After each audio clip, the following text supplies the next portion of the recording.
Well, hello, everybody, and welcome to your weekly astrological weather. This is your place to get practical guidance for not only surviving the cosmic tides, but thriving with the cosmic tides. My name is Amanda Poole Walsh. I'm the founder of Astrology Hub. I am here with your favorite weather woman, weekly weather woman. What? Your favorite astrological weather woman. There we go. Predictive astrologer Anne Ortelee. And we are not live today because all of the big tech platforms are down. And I have to think there must be some astrological correlation to this, right? Anne's all excited already. So tell us, Anne, what's going on? What are we looking for this week? Well, we're in the dark of the moon, right? And of course, when we're in the dark of the moon, it kind of goes dark, literally. And then we have a new moon on Wednesday. And it's a very big, juicy, powerful moon. We have a Pluto station, we have a Saturn station, we have Venus changing signs, we have a really kick-ass new moon. Excuse my French, I shouldn't probably say it. A kick butt new moon. And roll the videotape. Jamie, what's the theme of the week? We have a visual for this. We have a visual. Godzilla versus King Kong.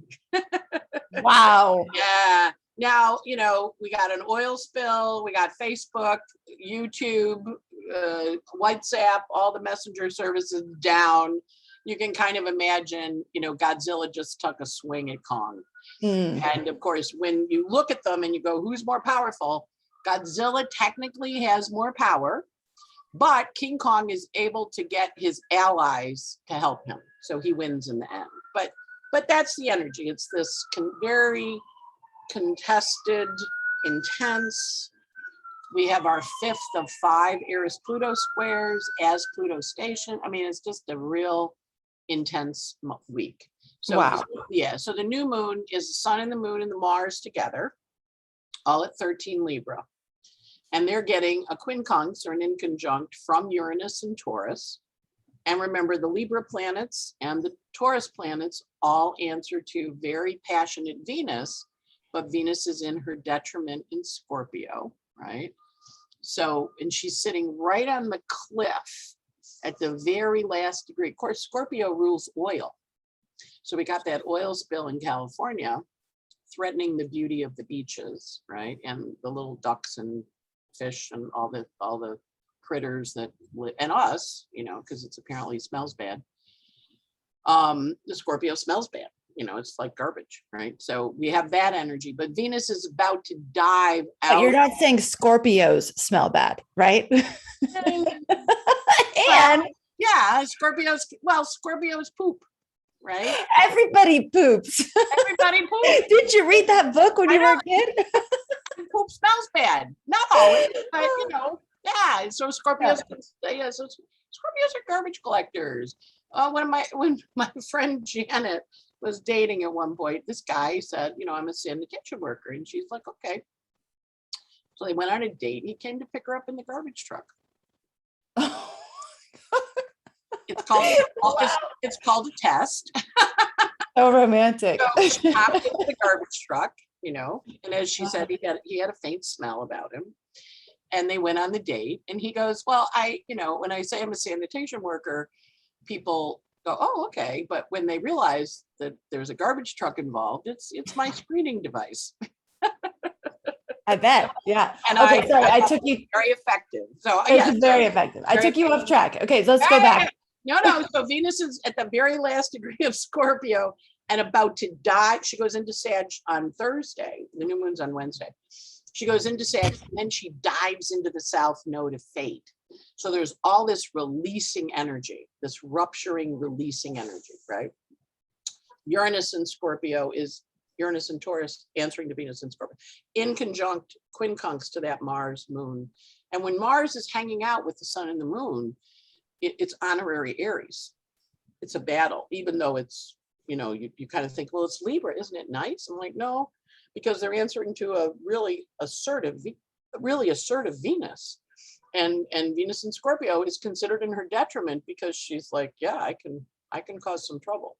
So that's part one. Part two, Venus is shifting. We know whenever a planet shifts, it changes the energy. She is leaving the swamp and going off into Sag, the candles. So that's helpful. But that's not until after the new moon. And then we're having Eris and Pluto square. Now we've had 4 of them already. And every time we have one, you know, somebody gets exposed for being a sexual predator.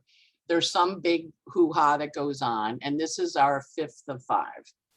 And so that happens, but Pluto is stopped. He stations on the day of the moon. So we know the 5 days before, which is when we're in now since last Friday, and then the 5 days after, he's like, So we've got volcanoes erupting in the Canary Islands. We've got oil spills off the coast of California. And I had this thought this morning. I thought, well, if there's ever a really big earthquake in California, they were able to turn this pipeline off.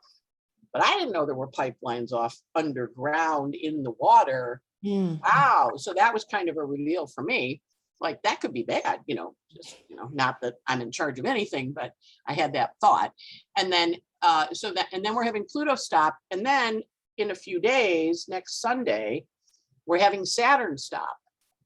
And he goes 5 days forward, 5 days back. So both planets are stopped from Wednesday through Saturday. And we're in this very big mix. And we know when they met up last year, we had COVID. When they were fighting during the World Trade Center, we had the World Trade Center. So we got King Kong and Godzilla kind of in there going, you know, going at it in our own world and in the section of the chart between where they are, but also just really stirring this up. So Pluto's in Capricorn at 24. Let me just check his degrees. Pluto's in Capricorn at 24:18 and Eris is 24:20 on the new moon, and they square each other the next day. So that kicks it up. And then we also have the space of space between 24, if you have planets between 24 and 6, they're gonna, so that goes 24 to 30 and then 0 to 6. If you have planets in that area, they're going to be very activated because Saturn and Pluto are stationing in that little section in there. Does it matter what sign?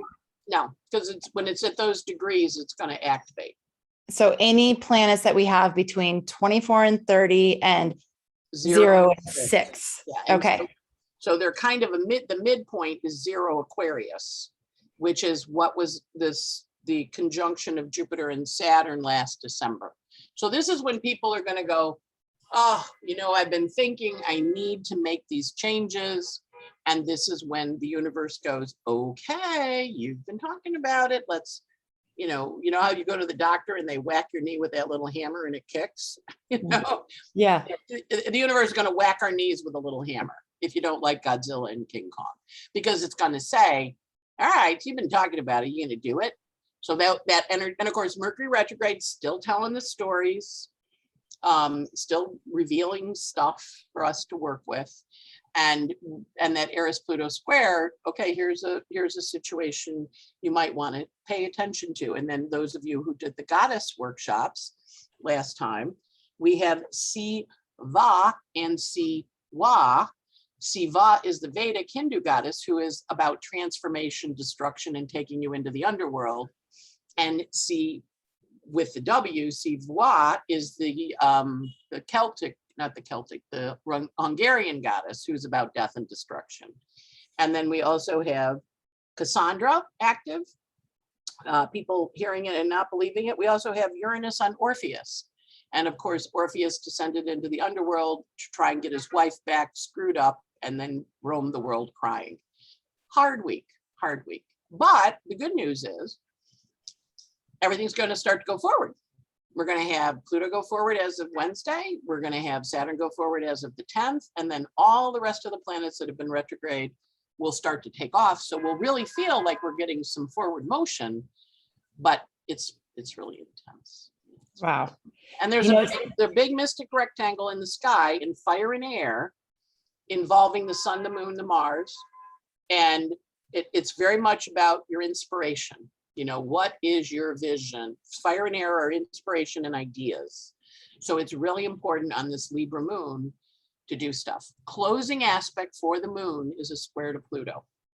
So I would not, if you want to banish something from your life forever, you're done, blah, blah, blah, blah, do it on the Libra, do the ritual on the Libra moon. If you want to bring stuff in and grow things with this incredibly powerful energy, Scorpio moon and Sag moon, do your rituals on those. Tell us when those are happening. So the Libra moon runs, the new moon's in Libra at 13.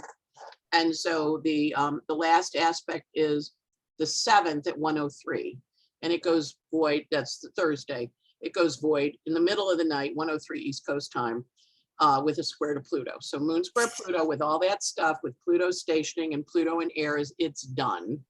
Okay, and that's Wednesday, Thursday. If you want to banish something, it's Wednesday, Thursday. Wednesday, Thursday night. So at 10:22 a.m. on Thursday, East Coast time, so adjust for your time zone. Moon goes into Scorpio, 10:22 a.m.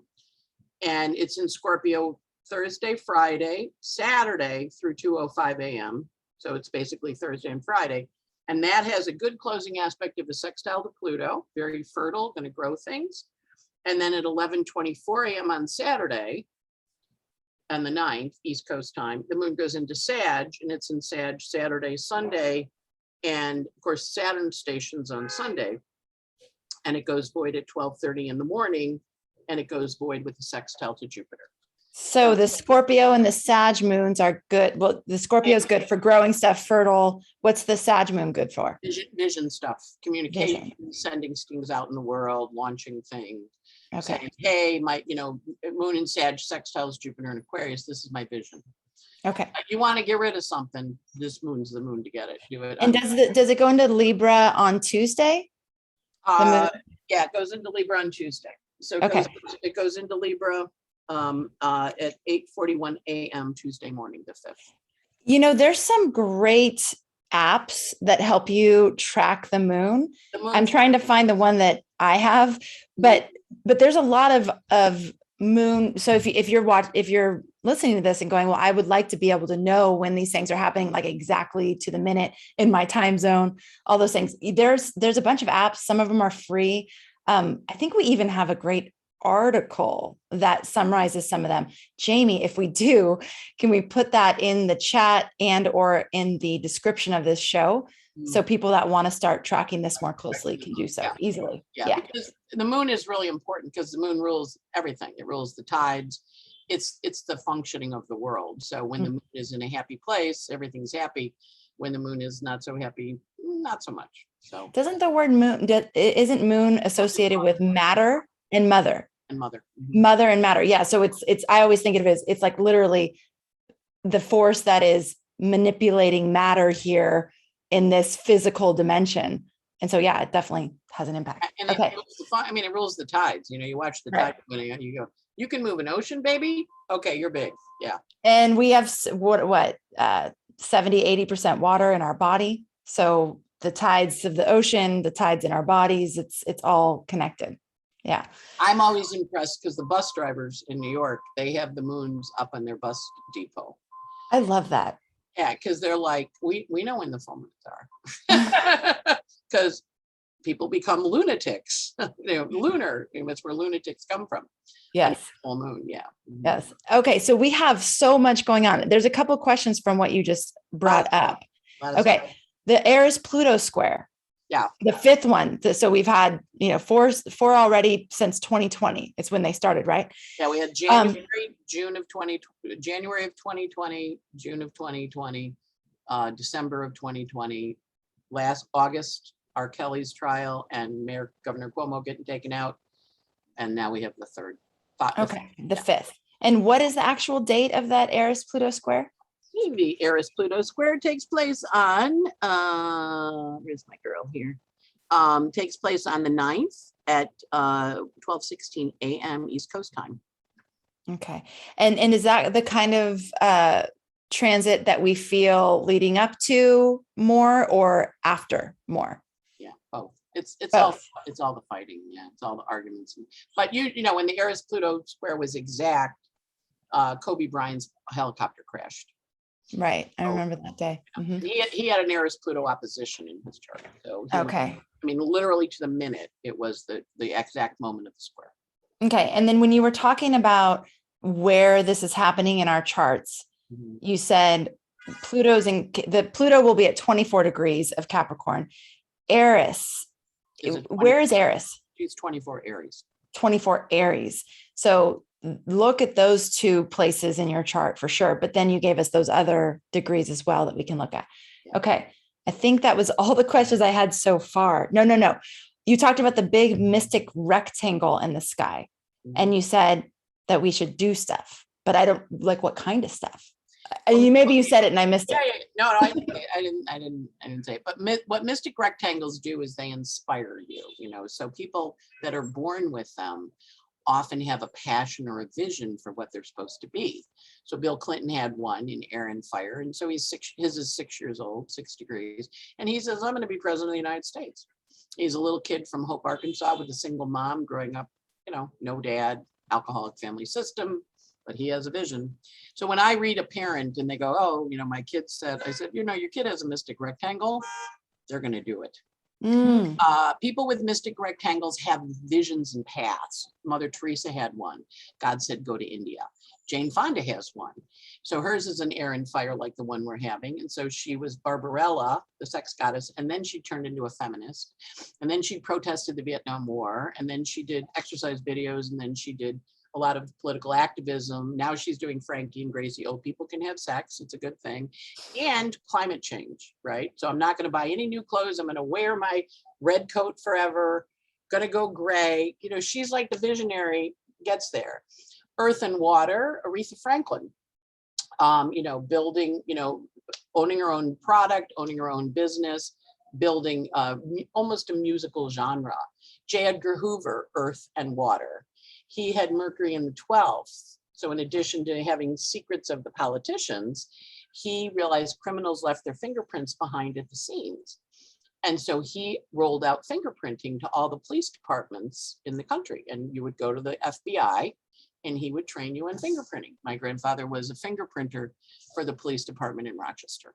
So, they have this vision, and the fire and air people are inspirational. The earth and water people get stuff done.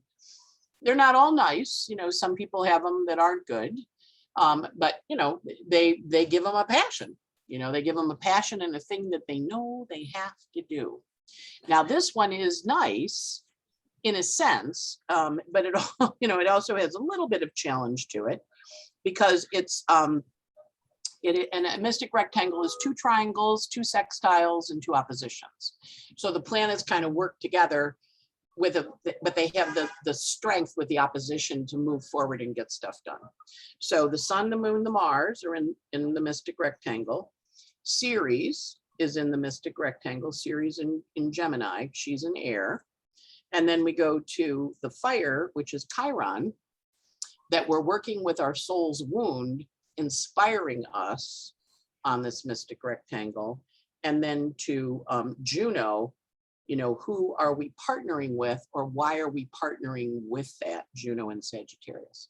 So we see a fire and air mystic rectangle that inspires us to take action, Mars, Sun, Moon, to partner with something, to write something that hurt us or that's a wrong, that also we want to create and grow and nurture, right? So it's kind of got that energy. So we're going to come in on the wrong. Okay, that's wrong and I want to fix it. We're going to go to Ceres in Gemini. I'm going to talk about this with you and we're going to figure out something. And then the Ceres in Gemini goes over to the Sun, Moon, Mars. Okay, let's partner and create it. And then we take it out into the world, the Juno and Sag, and we publicize it. We teach people, we help people understand it. So that's the flow of this one. So it's flowing in the easy places. It's going around the easy parts, the sextile. Sometimes they're oppositional, where it's like, I am so mad and I'm going to do it. Other times it's got a flowing inspiration. So this one's flowing and it's fire and air. So it's visionary and it's pushing us forward. Okay. Another question for you. You talked about the energy this week activating us. So things that we've been thinking we need to change this is I like the vision of the doctor hitting the knee. And then this is when the knee moves, this is when we have like the reaction, so to speak. So what are you seeing in the astrology that's making you say that? There's a finger of God with the sun, moon, Mars, right? So a finger of God's also called a yod or a yod. So the Sistine Chapel where God pointing at Adam and he's going, hey, Adam, I need you to do something. So the finger of God is tied, there's a finger of God that goes towards the mystic rectangle. And a finger of God is composed of two quincunxes or inconjuncts, and the back end gets along. So it kind of looks like a little pointing device. It looks like that. So the sun, the moon, and Mars are the apex of the finger of God, and the booster legs, the rockets, if you think of a finger of God as being a bit like a rocket, is the Pallas, Athena, in Pisces, saying, so what's your strategy for this? And she goes over and stimulates the sun and moon. And then the sun and moon say, well, I think things need to change, goes over to Uranus in Taurus. I think this stuff needs to shift and change. And then Uranus in Taurus goes back to the Mars and says, go do it. Mm. So it's kind of a two fire, it's booster, you know how like they do the rockets and the booster goes and then it falls off and then there's the other one. It's like a phase one, phase two. But because we're changing our strategy, we're going to be going, okay, I have to go. And then remember, the finger of God is it points right at one of the legs, one of the square parts of the mystic rectangle. And so it kind of pushes that mystic rectangle forward with the finger of God going, I think we need a new strategy here. And yeah, it's so interesting because one of the things that I've been knowing we need to do at Astrology Hub, and I've been talking about, if you listen to us on different platforms, especially the Inner Circle members, I've been saying this for a while, but we haven't done it yet because it's a big deal, but it's around the social media and it's around diversifying where we show up for all of you, because I've been anticipating that there could be things like what happened today where entire outages are happening. And we want to have all different ways to stay in touch with you just in case that happens. And so it was so funny. This happened this morning. Jamie texted me and she's like, Facebook's down, StreamYard's down, WhatsApp's down. I was like, oh my God. And I wrote back to her in the text, this is why we need redundant platforms. We need to be diverse. There's all these new platforms popping up. We need to choose a few of them, get ourselves some presence there. And it's like diversifying the risk as we know all these structures are going through these huge changes. I feel the same way around banks. It's like, and money in general, but there's, all these places where it's like, hey, like, how do we diversify and make changes that are going in a direction that is hopefully more sustainable? We can only do what we can do, but I think it's trusting that intuitive guidance that's been saying, hey, you should probably look into this. Hey, you should probably do that. And what I'm hearing you say is that we finally have the energy to actually start implementing some of these things. Yeah. And that's really what it is. It makes you go, wow. I taking my shower this morning, I'm thinking about the oil. I'm like, oh, well, what happens if there's a really big earthquake? That pipe would break a bunch of places, and then I'm like, ooh, and I'm like, all right, what's our redundancy? And that's also when we're talking about the infrastructure, building in redundancy, building in things, what do they call it? Hardening the stuff so it withstands the snow in Texas and it withstands the fires in California. And maybe we need to deal with climate change so we don't have the fires and the freezing.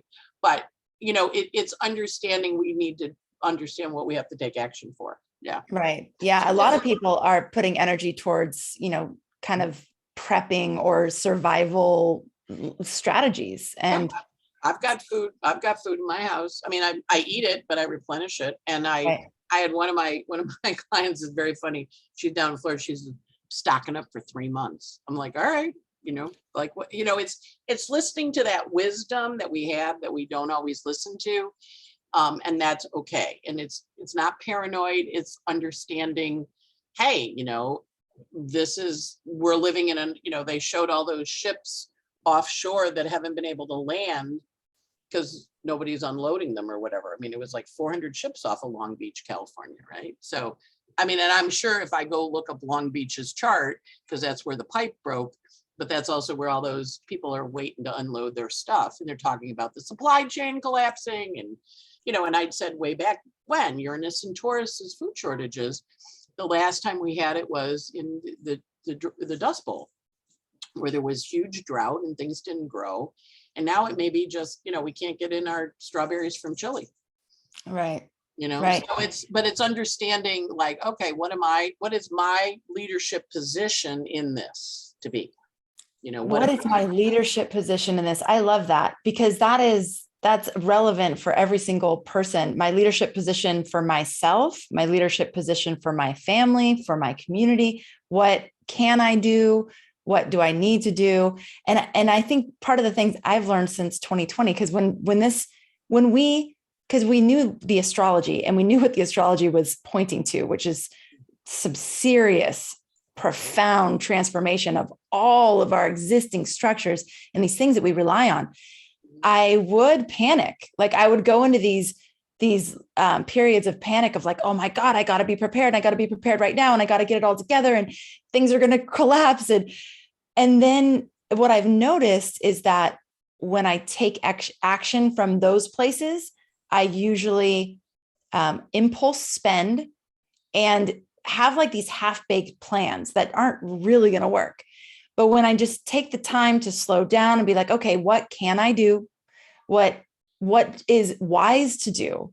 And just do it, and even if it's a baby step, even if it's not going to feed my entire family for the next 2 years, should something crazy happen, it's like, just take steps. And with each step, there's so much learning. There's so much like, oh, wow, now I know how to do this. I think our garden has had 5 or 6 different iterations. And we finally have it where it's like, the peacocks don't eat the food now. The goats don't. The goats aren't coming over.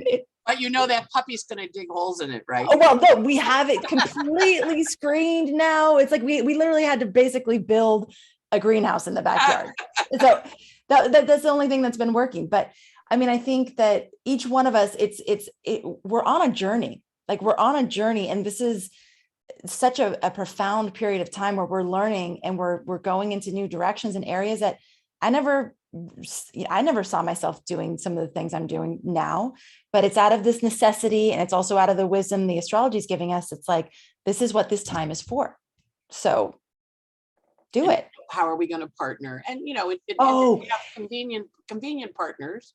You can have temporary, because it's like, well, because when we collaborate, it works better, like you do. And this, that goes to the Godzilla King Kong theme. And I wanted to point that out, because the winning came from allies, came from relationships, came from community. Mm-hmm. And so that's how, I can't remember who defeated who. King Kong defeated Godzilla. King Kong defeated Godzilla. Godzilla had more power, but King Kong had allies and friends. There you go. I think that is so profound on many levels. And that is something we can do is continue cultivating those relationships, because that's what gives us strength. That's what gives us strength. That's what gives us sustainability. So I love that.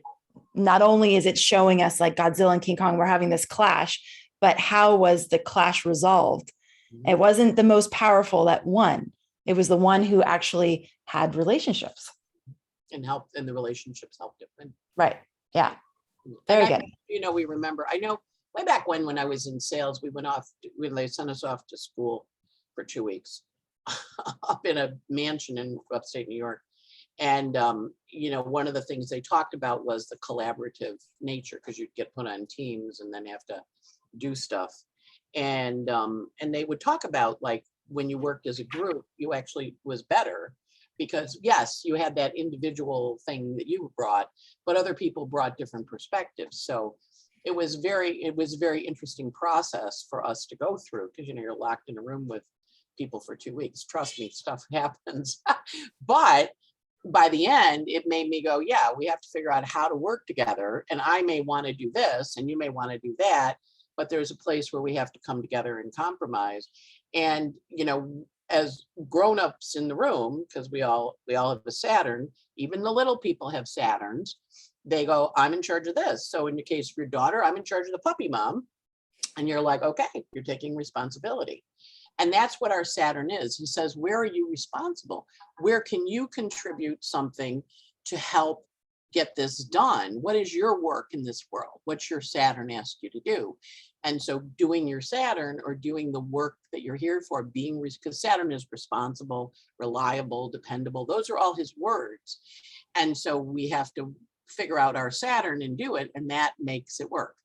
And then when you get frustrated with people, a lot of times it's because they're not doing their Saturn. They're waffling, they're delaying, they're asking you to do their Saturn. I know when someone comes for a reading and I explore, the options, and then they go, well, tell me what to do. I immediately go, oh no. I'm not supposed to give you my Saturn. You're supposed to use your Saturn. What are you supposed to do? And no, will you tell me? You're the astrologer. I'm like, oh, no. I can explore the options. I can show you your choices. I can tell you, times that are better than others, but I don't want to do your life. I have to do my life.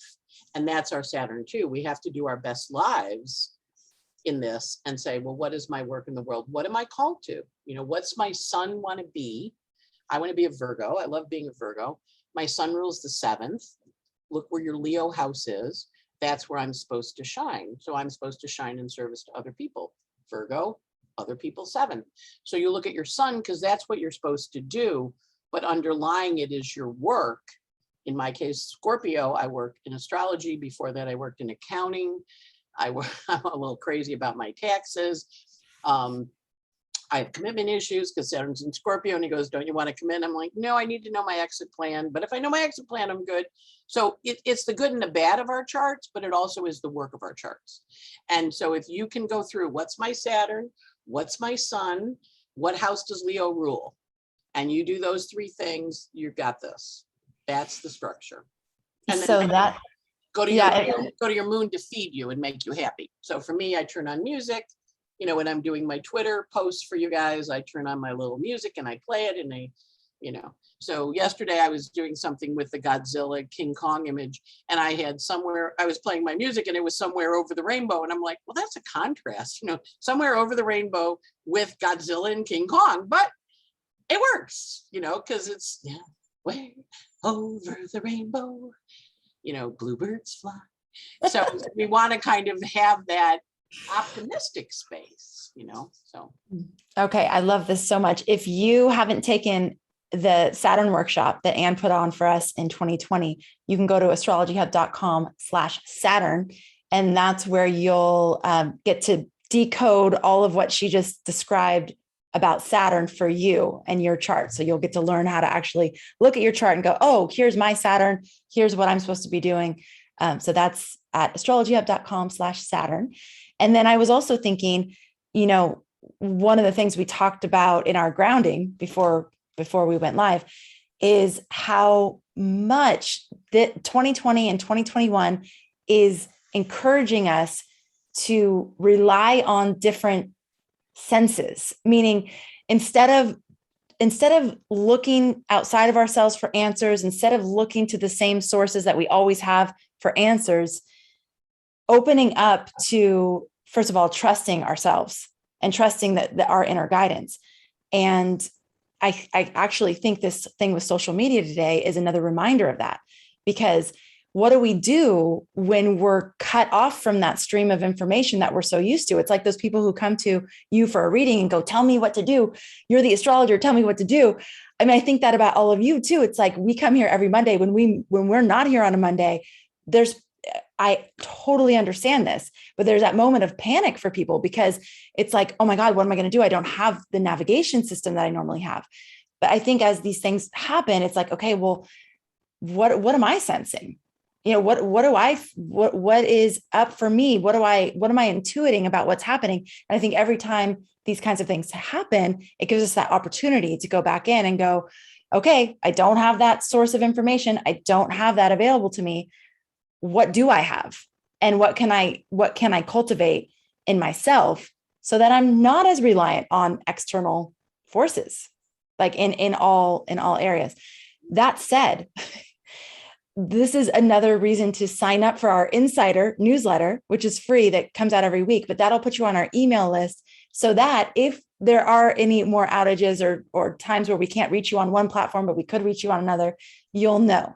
So we'll have that way to stay in contact with you, hopefully. But even that, nothing is foolproof, but that is free again. And that's astrologyhub.com/insider. And last, for those of you who went like, where were they? I was in the woods and we did record it, but I kept going fluttery and weird. And then there was a hum and we just went, all right, just not. Yeah. I was in the woods. I was bad. You're allowed to be in the woods. I was in the woods having a vacation and it was it was really the woods. Upstate New York is the woods. There's no infrastructure up there. What can I say? Yeah. Here in New York, I have my internet. So, but yes, I think that's a really valid point. A lot of what we're going to experience with the Pluto return for the country this next year is stuff failing. And so we have to have a plan if it fails or it changes on us. The structure is changing because we're having a once every 250 year thing. So it's big. And are we already in the Pluto return energy? Yeah. Now? Yeah. So we're in it and it's going to be now until what? When is the Pluto return over for the United States? 2023. 2023? Okay. In it a bit. Yeah. And how long after 2023 do you think we'll still be in the reverberations of it? Yeah, we'll be in the reverb for another 3 years. Yeah. Another 3 years after 2023? Oh, wow. Yeah. I mean, see, again, this is the kind of information that at first is like, oh my God, no, I can't do that. Like, I can't do it for that long.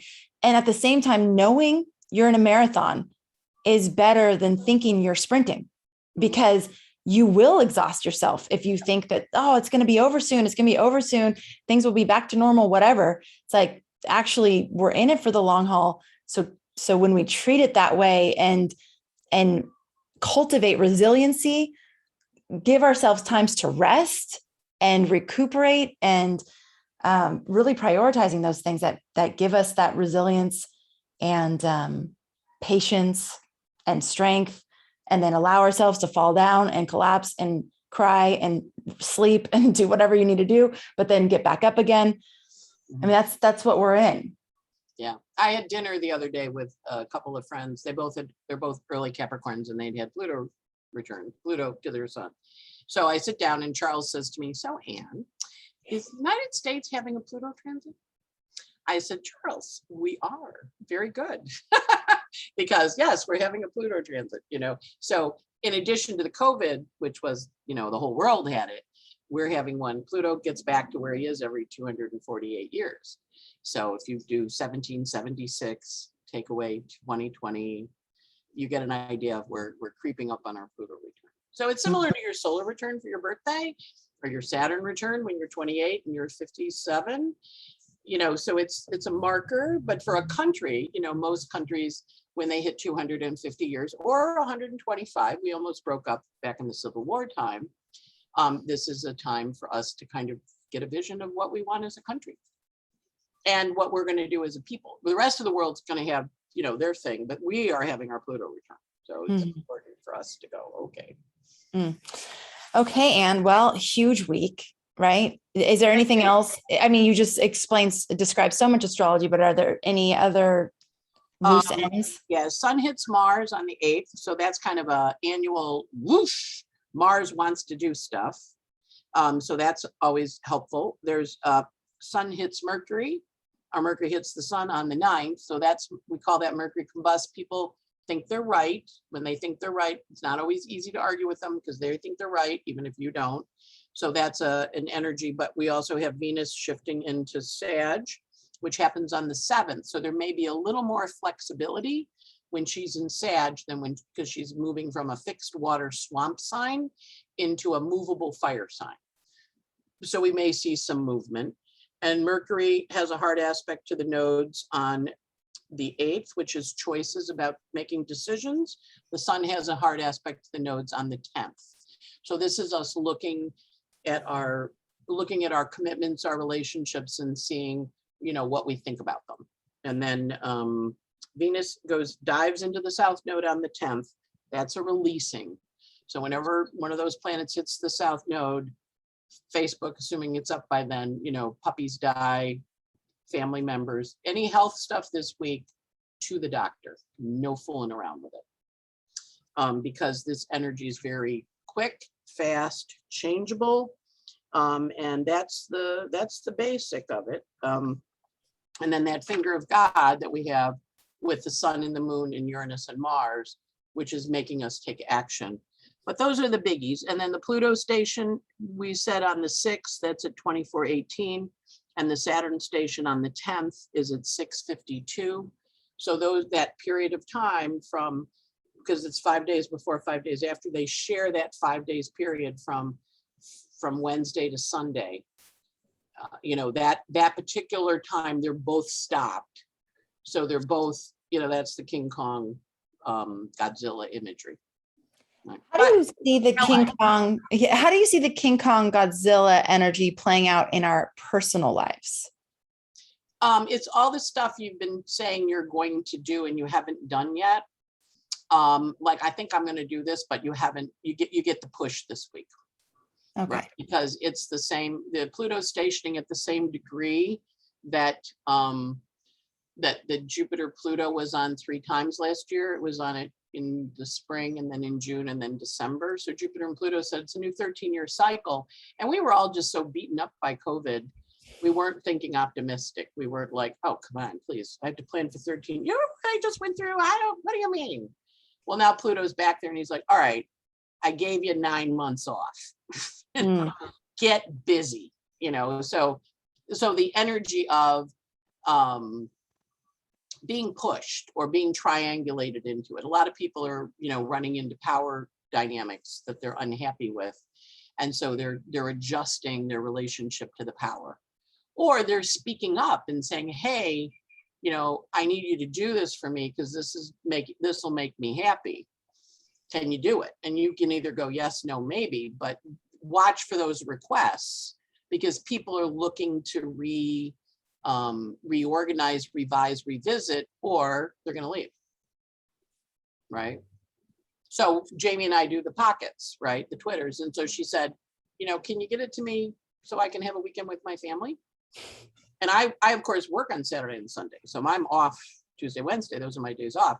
So I'm like, yeah, that makes sense. You have a husband and kids you want to play with. So I can adjust because I wasn't thinking because I'm working that day. It's just another thing on my work list, but I can shift it, right? But she's been putting up with this. When did we start this, in March? She didn't ask till now. So she asked, I'm like, oh, okay. Yeah, sure, I can do that. But it's also maybe you didn't ask or maybe I didn't think of it. This is that week. So it's also people kind of going, hey, I want would this work for you? This would make it easier for me. Mm-hmm. And so being comfortable asking that question as Mercury's retrograde, he's retrograde until the 16th. So now Venus is going into Sag. So she's going, instead of Scorpio, like, how do I control this? Or I'm a little worried. In Sag, she's much more likely to say, you know what I really need? I need this. This would make me happy. And when that happens, go, okay, I can do that. I really don't like garlic. You go, I've been cooking with garlic. I know, but I don't like garlic. Okay. Like I was looking at roasting, I have radishes, right? And I'm not a huge radish fan. I thought, let me look at radish. So it's roasted radishes. But it's like roast them and then stir them after 10 minutes and then add the garlic. I'm like, why can't I add it at the beginning? I'm like, well, probably because the garlic will burn. All right. It's like, you got to ask, once you ask, you go, and why would that be? And then you got to act. And so it's kind of a complicated week in that finger of God's going to go, new strategy. How about this? And the sun and the moon go, I could do that. And then it goes to Uranus. It requires us to change. And then it shoots over to Mars, says, take action. So if she hadn't asked me, I would continue to send them to her on Saturdays. Yes. So it's not being afraid to ask. And then when someone does ask or someone asserts something and you're like, geez, I've been doing that forever. Or like, how come you didn't say anything before? Not to take that personally. No, right? Not to be, not because I know for myself, there's a little moment of like maybe embarrassment or guilt or something of like, shoot, I've been doing that for a long time. You never told me. You didn't tell me you didn't like garlic. You didn't tell me you're allergic to, or whatever. But just this is the time where these things are going to be revealed. They're going to come out, and now it's just to make the adjustments, whatever those are. Yeah. If you're willing to, if you can, and if you're willing to. Well, yeah. you might not be able to, but then you Right. have to figure out another, because it's about the negotiation and King Kong going, hey guys, come help me. Right. And they did, and he beat Godzilla, so. Okay. So I don't know that I even need to ask about the intensity scale. What would you say though?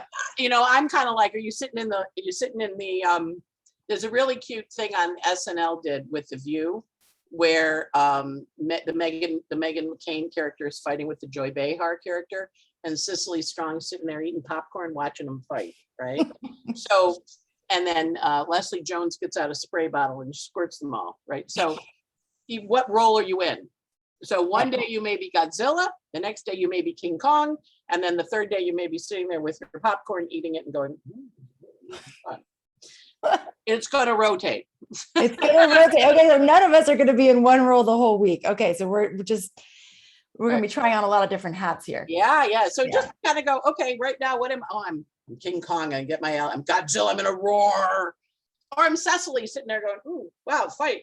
This is fun, And, and if you haven't seen it, I encourage you, SNL parodying The View, it's hysterical. So okay, that sounds fun. All right, so we have the theme of the week, the Godzilla versus King Kong, remembering to call on your allies to help. Mm-hmm. We have the 5th of 5 Plutus Eris squares. This is big. I mean, some astrologers say the Pluto Eris square is actually the most important astrology of 2020 and 2021. I mean, I know that, people look with different lenses, but that's actually, it happens once every, 500 years. So it's big. Yeah. Yeah. Okay. And there's going to be things revealed, some of the dark hidden things coming to the surface. And this is the time where you're going to be making changes, more secrets revealed. It's a hard week, but the good news is we start to go forward. So this is where the retrograde energy is starting to actually transition and move forward. So we're going to be feeling some of that forward momentum, and especially in places where you have been stuck or you have been revising, you have been revisiting. It's like, okay, those are going to start to move forward. Or feeling blocked, because it's also, I'm feeling really blocked and held back. It's like, well, right. Everything starts to shift. Yeah. Okay. All right. Places where you felt blocked. That's great. So we also have this big mystic rectangle. There's a soul wound that is inspiring us. And we're looking at who are we meant to partner with. This is a time where we're going to be starting to take action, and we could potentially be righting a wrong. So, and it's visionary. So all those things together, that's a complex little, yeah. And then we have the moon shifting in different signs. The Libra moon, right around the new moon, Libra moon, is a great time for you to banish things. So if there's anything that you want to let go of, a bad habit, a bad, self-talk, I guess a person that you may be like, okay, we're done. This is going to be a good time. Tuesday, Wednesday, Thursday of this week. Scorpio, then we go into the Scorpio moon, Thursday, Friday, Saturday, which is a real fertile energy. So you're going to be letting go of something, and then you're going to be filling in that gap with something new that is ready to grow. And then Saturday, Sunday is when even more vision. Yeah. Right. So if you want to be casting a vision for your future, Saturday, Sunday is a good time to be doing that. It's new moon, obviously, this week. So great time in general to be doing your intentions, fertile time. We have a time where we're going to be looking at our commitments and reevaluating those. This is quick, fast, and changeable energy. So be like light on your toes. We talk sometimes about staying bouncy, like you're a tennis player or some other sport where you need to be bouncy, like basketball. Keep your knees bent. Yeah. Keep your knees bent, be ready to move and shift and bob and weave and change directions. And then we're also going to be looking at our relationship to power, adjusting those relationships to power, reorganize, revisit, revise, and be comfortable asking for what you need. Even if it's something that you've been like, ah, gosh, I've been dealing with this for a long time, and now I finally have the courage to say something about it. It's a good time to do that. It's a good time to do it, because that, the other thing, I remember having a conversation at one point with somebody, and I had an assistant who would get really upset about stuff I would say. And they said, well, why don't you ask them what they hear? I'm like, yes. What a concept, right? So oh my God, it's amazing. Well, the next time they reacted, and I said, what did you just hear me say? She goes, you're going to fire me. I'm like, whoa. I just asked for a correction. I'm not fired. What? I'm going to fire you? But that was her reaction to it. And so I was like, wow, because you are in your little world, right? You have your vision of what you're saying or doing, and they have their vision of what they're hearing. And so this week is very fraught. So if someone really reacts saying, what'd you hear me say? That is so powerful. Yes. And very revealing. It's like you said, I mean, there's times where I also go, here's what I think I heard you say. Like, can you tell me if this is what you actually said? Because this is what I heard. So that's another way of doing the same thing, but it's so revealing. It's almost like we must walk around miscommunicating a lot more than we realize. Because when you start to ask those questions, pretty much every time, I'd say it's something different than what you thought you said, different than what you thought you said. So that it's a very fascinating thing to do. Yeah. Yeah, it's very illuminating. It's always kind of like, oh, I think that's yeah, okay, I hear you. What do you thought I would know? Really? Wow. And we don't remember, we hear through our filters. The brain, right, is in our head. Everything that goes into the brain comes in through our eyes, our ears, our nose. Nothing, the brain does not get pure information. It has to go through some kind of filtering process. So there's always some distortion. Whew, that's it's a little unsettling, but also good to know. But when you know that, you go, okay, what's the distortion? It's, right. Yeah.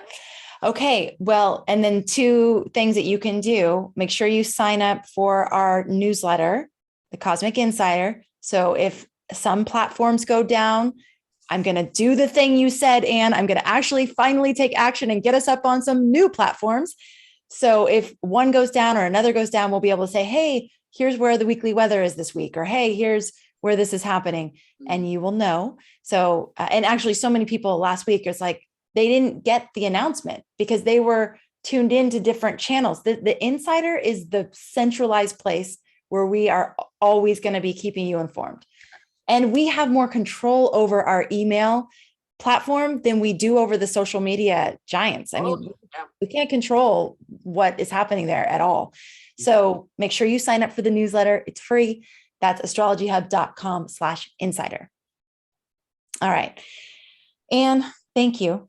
You're welcome. So great. What'd you name the dog? Brina. Brina. Okay. Brina is a Viking name that means protector or defender. Okay. And she goes with our golden retriever, whose name is Thor. So they both have their like Viking names. And my love wants this puppy to be a protector of my 2 girls. So he found the name. He was like, and I was like, what about Freya? Like we could do Freya too. That's another like Viking goddess name. He's like, no, it's Brina. It's that's her name. I'm like, okay. And he's he's a Taurus sun, Taurus rising, Mars and Taurus. I do not like when he has that. It's like, that's what it is. So did you look up where Brina is in your charts? Well, what's interesting is it's the Brina, Brian, Ryan thing that I've said already. I have that thing with that combination of letters and it shows up in all these different, but I haven't looked in my chart. I need to. Yeah. And I tell him I agree with the name. Good. Awesome. I will say Anne approves. And she's 8 weeks. She just turned 8 weeks yesterday. And we just started training her. And like, because at 8 weeks, you can actually start training them like more specifically. And so we did, and it's been so much fun. Oh my God. It's amazing how much joy a puppy or animals bring into our lives. It's like, wow. Well, magic. they're, I always like dogs. Dogs are God. It's Yes. just pure, they're just pure love. Yeah. D-O-G, G-O-D. Mhm. Yep, absolutely. Yeah. Good, Okay, good. everybody, thank you so, so much for being here with us. Sorry that we missed you live and can't wait to connect with you again. Hope you all have a great week. Thank you for being a part of our community. And thank you, as always, for making astrology a part of your life. We'll catch you on the next episode. Take care, everybody. Bye, guys.